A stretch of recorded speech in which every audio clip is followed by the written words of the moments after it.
नमस्ते दोस्तों, मैं हूं अंजलि और आपका स्वागत है आपके अपने चैनल अंजलि जेआरएफ फोल्डर पर।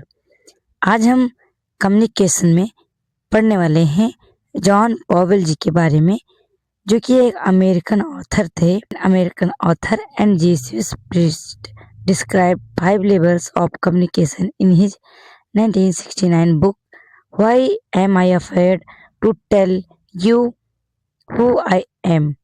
मतलब कि जॉन पॉवेल एक अमेरिकन लेखक और जेसुइट पादरी ने अपनी 1969 की किताब में आपको यह बताने से क्यों डरता हूँ कि मैं कौन हूँ नामक पुस्तक में कम्युनिकेशन के 5 लेवल्स बताए हैं। और वो लेवल जो हैं, सबसे पहला है पीक कम्युनिकेशन। यह इंसानी कनेक्शन का सबसे गहरा और सबसे ईमानदार लेवल है, जो पूरी इमोशनल और इंटेलेक्चुअल करीबी दिखाता है। उसके बाद दूसरा इन्होंने बताया था गट लेवल के बारे में, जो कि कम्युनिकेशन ये सच्ची इमोशनल करीबी का पहला लेवल है, जहाँ कोई इंसान अपने फीलिंग्स और इमोशंस को ईमानदारी के और खुले तौर पर बताता है। उसके बाद एक sharing ideas and judgments. Idea और फैसले शेयर करना। इस लेवल पर लोग अपने आइडिया, राय और फैसले शेयर करना शुरू करते हैं, लेकिन थोड़ी ही सावधानी के साथ। उसके बाद है रिपोर्टिंग फैक्ट्स। कम्युनिकेशन इस लेवल पर जानकारी और ऑब्जेक्टिव फैक्ट्स बताना शामिल है, लेकिन बिना किसी पर्सनल विचार या कमेंट के। अगला क्लिच कम्युनिकेशन, इसमें सेमियोटिक्स संकेत और सिंबल्स की स्टडी है, और यह भी उनका इस्तेमाल मतलब बताने के लिए कैसे किया जाता है। अब अगर आपसे यहाँ से प्रश्न बनेंगे तो वैसे तो ये थोड़ा एडवांस लेवल में आ जाएगा, जरूरी नहीं कि यहाँ से प्रश्न बने, या आपसे पूछा जा सकता है कि जॉन पॉवेल जी ने कितने लेवल्स दिए हैं कम्युनिकेशन के। तो उन्होंने 5 लेवल्स बताए हैं। सबसे पहला है पीक कम्युनिकेशन, देन गट लेवल, उसके बाद शेयरिंग आइडियाज एंड जजमेंट्स, उसके बाद रिपोर्टिंग फैक्ट्स, और उसके बाद क्लिच कम्युनिकेशन। कौन से लेवल के अंदर में क्या होता है, बस आपको इतना पढ़ लेना जरूरी है। उसके बाद है आपका सिमियोटिक कम्युनिकेशन। सिमियोटिक्स कम्युनिकेशन के बारे में पढ़ना बहुत इंपॉर्टेंट है। और सबसे पहली बात, जब भी आप लिखेंगे सेमियोटिक कम्युनिकेशन, जब इसका नोट्स बनाएंगे तो उसके सामने ही आप लिखेंगे कि स्टडी ऑफ सिंबल्स, यानी इसमें इस कम्युनिकेशन में सिंबल्स और साइंस, जो साइन होते हैं, उनका अध्ययन किया जाता है। Semiotics is the study of science and symbols and how they are used to communicate meaning. Semiotic संकेत और सिंबल्स की स्टडी है, और यह भी कि उनका इस्तेमाल मतलब बताने के लिए कैसे किया जाता है। मतलब कि जो हमारे सिंबल्स होते हैं और संकेत होते हैं, उनका अध्ययन सेमियोटिक कम्युनिकेशन के अंतर्गत में आएगा। Theory of sign by Ferdinand de Saussure की सिग्निफायर, जो कि हमारा वर्ड या इमेज होता है, प्लस सिग्निफाइड आइडिया या मेंटल इमेज होता है, that comes in our mind, जो कि हमारे माइंड में आता है। साइन यानी कि वर्ड या इमेज, जैसे कि अगर आपसे कहा जाए C4, तो आपके माइंड में तुरंत एक इमेज बन करके आएगा कैट की।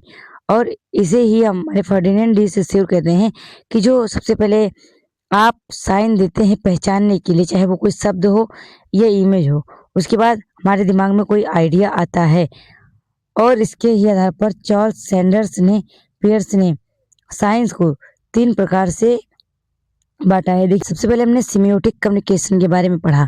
तो जो इन्होंने फर्डिनेंड डी सेस्यूर ने अपनी स्टडी की है साइन और सिग्निफाइड के साइनिफाइड के ऊपर, वो भी आपका सिमियोटिक कम्युनिकेशन से ही जुड़ा हुआ है, इसलिए हमें इसको पढ़ना जरूरी है। उसके बाद हमारे पास आते हैं चार्ल्स सैंडर्स पियर्से, जिन्होंने साइंस को 3 भागों में बांटा हुआ है। पहला कहते हैं इंडाइसेस, देन आइकन्स, उसके बाद symbols. In the context of semiotics, especially in the theory of Charles Sanders Peirce, an interpretant refers to the meaning or interpretation that a sign evokes or produces in an interpreter. Semiotics के संदर्भ में खासकर Charles Sanders piers की theory में एक interpreter का मतलब या इंटरप्रिटेशन से है, जो एक साइन या एक इंटरप्रेटर में पैदा करता है। It's the effect of the sign of the interpreter, यह इंटरप्रेटर पर साइन का इफेक्ट है, नॉट द साइन इटसेल्फ और the object it refers to, न कि खुद साइन या ऑब्जेक्ट जिसका वह रेफरेंस करता है। The interpreter can be understood as the mental concept, idea और understanding that this sign triggers. मतलब कि आप साइन का उपयोग करके मेंटली तौर पर किसी भी कॉन्सेप्ट या आइडिया को या समझ को आप आसानी से समझ सकते हैं। उसके बाद हमारे पास जो सबसे इम्पोर्टेंट टॉपिक है, जहाँ से आपके रिपीटेड प्रीवियस ईयर क्वेश्चन बने हुए हैं या फिर रिपीटेड यहाँ से कॉन्सेप्ट पूछा गया है, वो है हमारा मेटा कम्युनिकेशन। मेटा कम्युनिकेशन क्या होता है? तो मेटा कम्युनिकेशन होता है कम्युनिकेशन के बारे में कम्युनिकेशन करना, उसे ही हम लोग कहते हैं Meta communication. Meta communication is communication about communication, यानी कि मेटा कम्युनिकेशन जो होता है वो कम्युनिकेशन के बारे में कम्युनिकेशन है।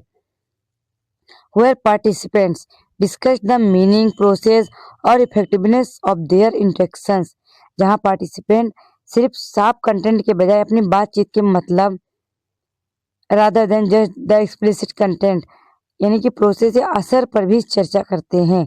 यानी मेटा कम्युनिकेशन जो होता है, जैसे कि किसी एक बात पर जब पहली बार कोई बात कहा गया तो वो कम्युनिकेशन के अंतर्गत आएगा, लेकिन जब उस पर दोबारा से विचार या विमर्श किया जाता है तो वो मेटा कम्युनिकेशन के अंतर्गत आता है, जहाँ जो पार्टिसिपेंट होते हैं वो सिर्फ कंटेंट के बजाय अपनी बातचीत के मतलब, प्रोसेस या असर पर चर्चा करते हैं। पहले अगर कोई कम्युनिकेशन किया गया तो उस पर क्या उसका असर हुआ, इस पर जब दोबारा से बात की जाती है तो उसको मेटा कम्युनिकेशन के अंतर्गत में रखा जाता है।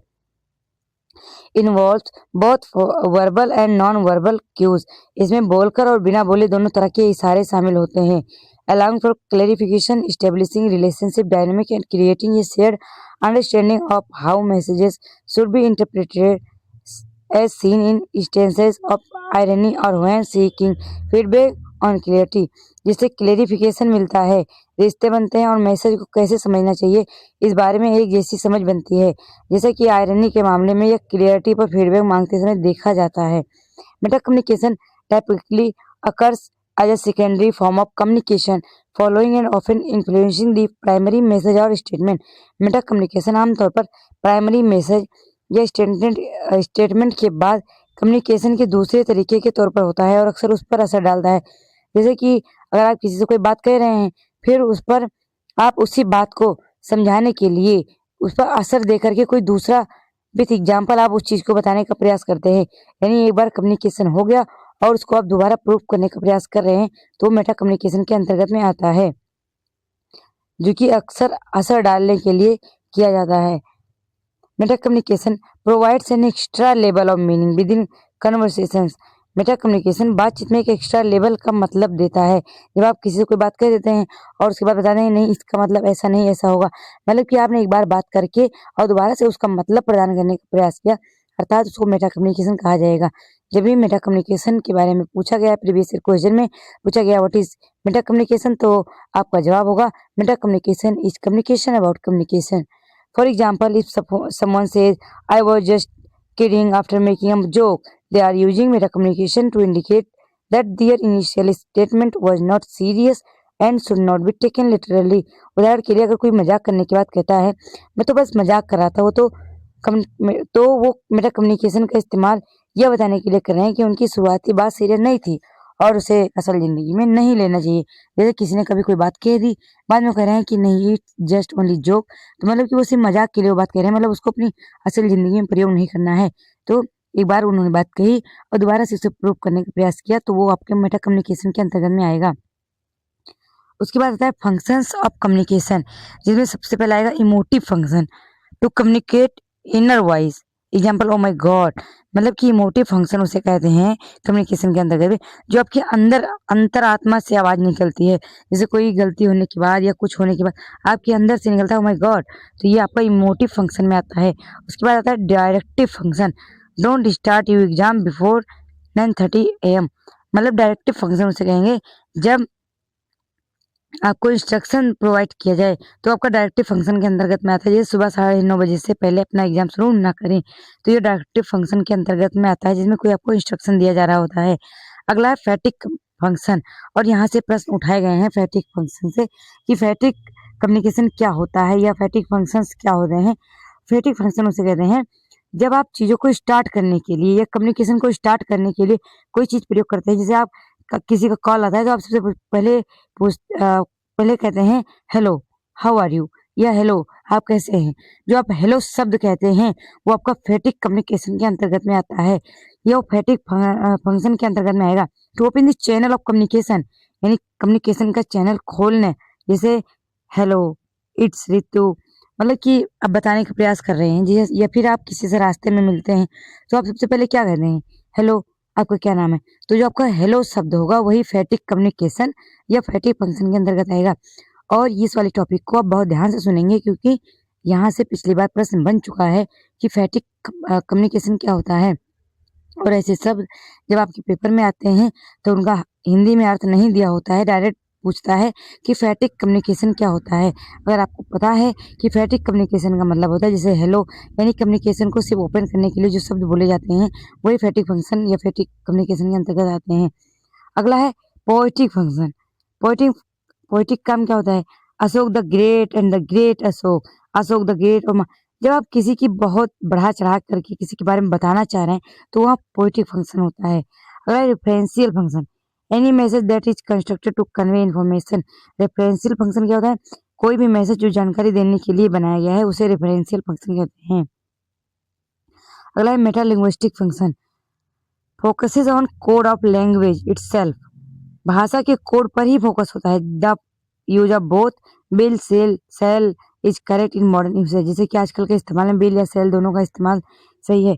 यानी कि मेटालिंग्विस्टिक जो फंक्शन होता है इसमें भाषा के कोड पर ज़्यादा फोकस किया जाता है। अगला है contextual function, sets the tone of the conversation. Example right, let's start the meeting now.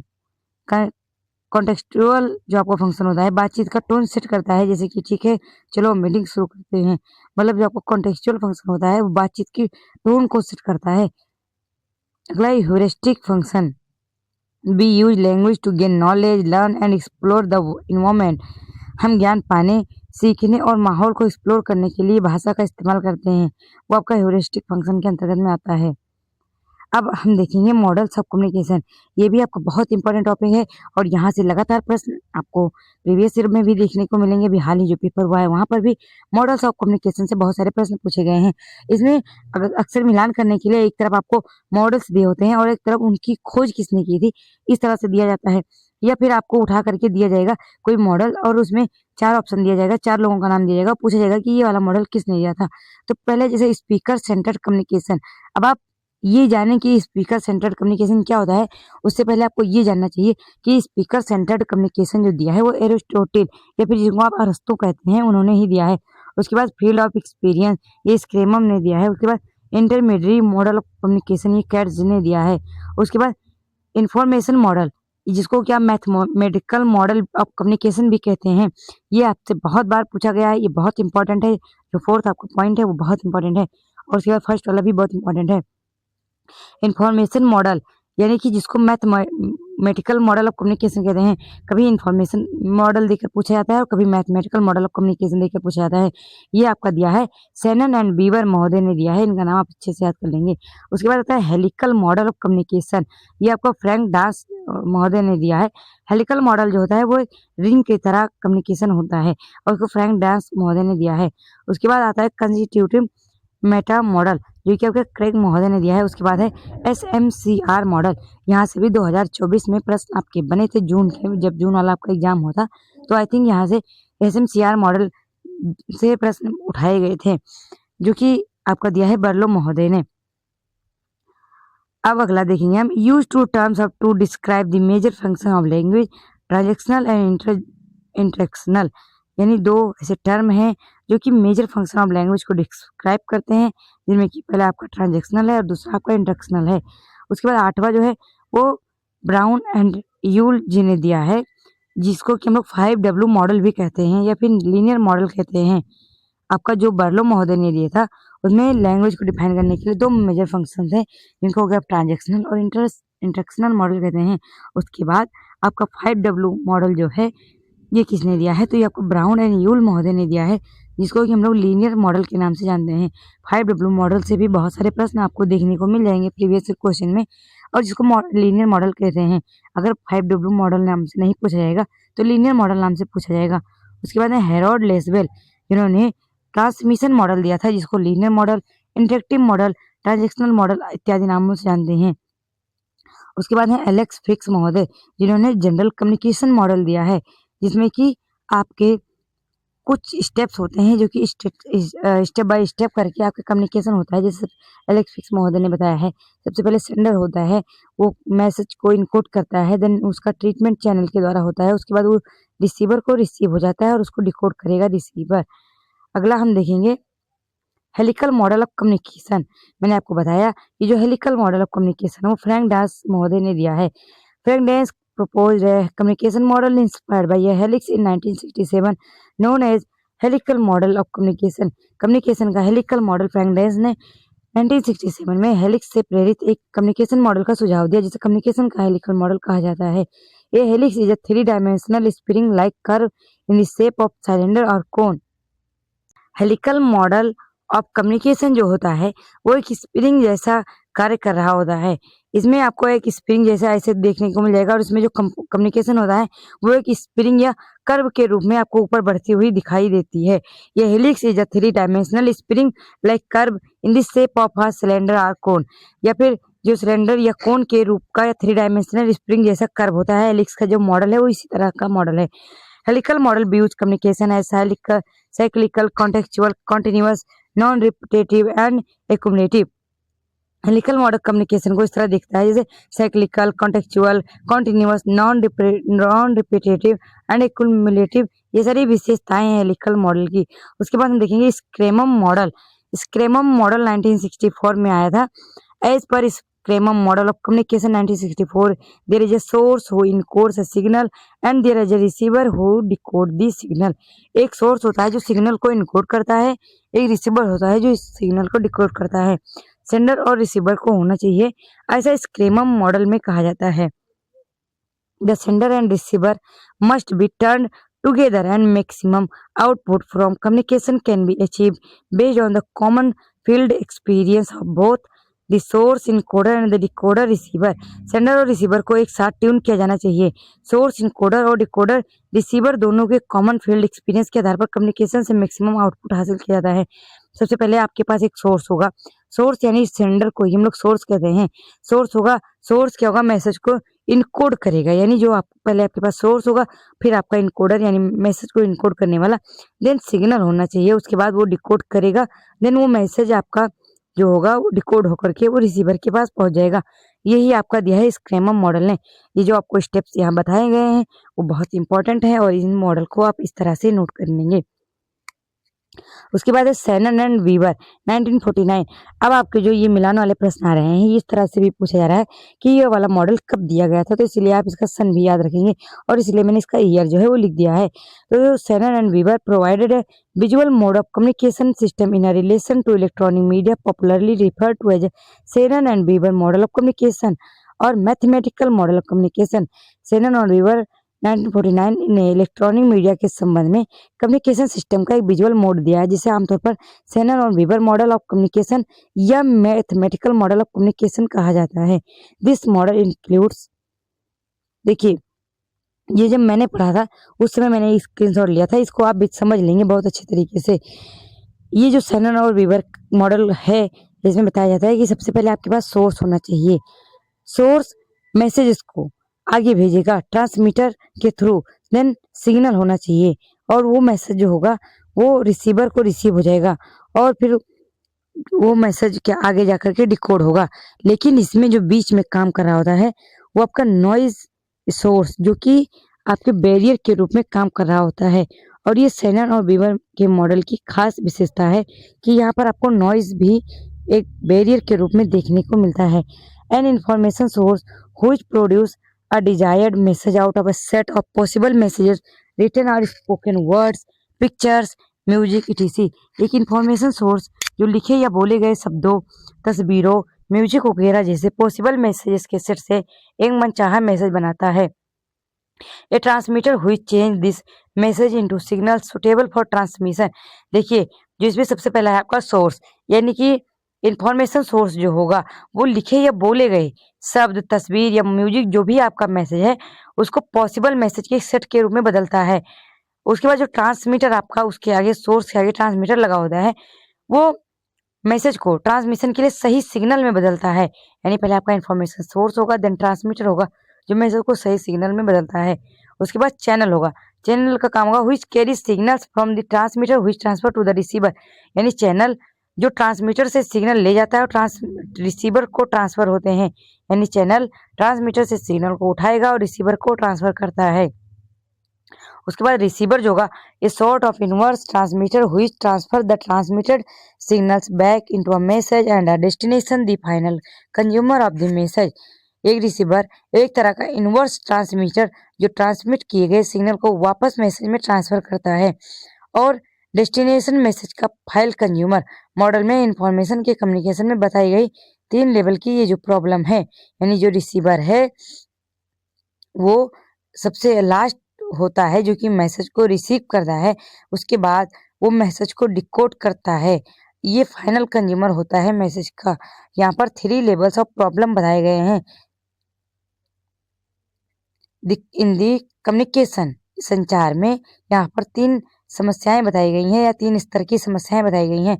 Of information indicated in the model are, सबसे पहली समस्या जो है वो है टेक्निकल, यानी कि जो सैनर एंड बिहेवियर मॉडल हम लोग पढ़ रहे हैं इसमें 3 प्रकार की समस्याओं को बताया गया है, जिसमें सबसे पहले आपका टेक्निकल प्रॉब्लम आएगा, उसके बाद सिमेंटिक, उसके बाद इन्फ्लुएंशियल।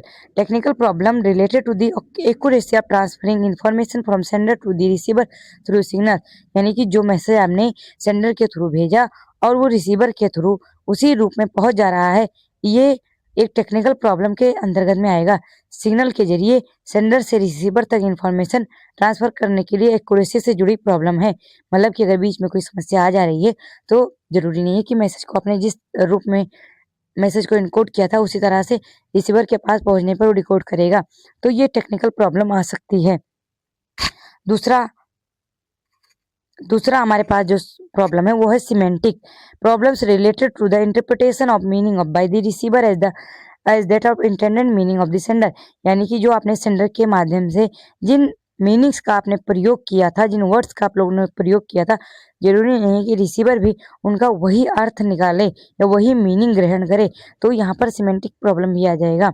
उसके बाद आएगा influential problems concern with the success with which the meaning are conveyed to the receiver and the subsequent desired behavior on his part, यानी कि आपने सेंडर के माध्यम से मैसेज को कैसी अपेक्षा रख करके भेजा है और जो रिसीवर रिसीव करने वाला है वो मैसेज को किस तरह से सक्सेसफुली ग्रहण कर पा रहा है, ये भी एक समस्या हो जाएगी।